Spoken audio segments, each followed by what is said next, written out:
વલસાડ સાંસદ ધવલ પટેલનું નિવેદન. દિલ્હી વિધાનસભાની ચૂંટણીમાં કોંગ્રેસના પરિણામને લઈ સાંસદ ધવલ પટેલનું નિવેદન. વલસાડ સાંસદ ધવલ પટેલે સભા સંબોધતા આડકતરી રીતે કોંગ્રેસને આડે હાથ લીધી.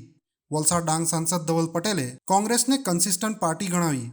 વલસાડ નગરપાલિકાના વોર્ડ નંબર 2ના ભાજપના કાર્યાલયના ઉદ્ઘાટનમાં સભા સંબોધતા વલસાડ ડાંગ સાંસદ ધવલ પટેલે કોંગ્રેસને આડે હાથ લીધી. સાંસદ ધવલ પટેલે કહ્યું કે દિલ્હીમાં કોંગ્રેસની ડિપોઝિટ જપ્ત થઈ ગઈ છે. કોંગ્રેસે દિલ્હીમાં ત્રીજી વાર શૂન્યની હેટ્રિક લગાવી છે. વલસાડ નગરપાલિકાની સામાન્ય ચૂંટણીમાં વોર્ડ નંબર 2ના ભાજપની પેનલના 4 ઉમેદવારને જંગી બહુમતથી જીતાડવા સાંસદ ધવલ પટેલે જનતાને અપીલ કરી. અને સૌથી મહત્વની વાત અને જેની મેં તારીફ પણ કરવા માંગુ છું એ કોંગ્રેસ પાર્ટી, કારણ કે કોંગ્રેસ પાર્ટી એ આપણા ભારત દેશની અને વિશ્વની સૌથી કન્સિસ્ટન્ટ પાર્ટી છે. 2015નું જ્યારે ગુજરાત દિલ્હી વિધાનસભાનું ઇલેક્શન હતું ત્યારે એમને 0 સીટ આવેલી હતી.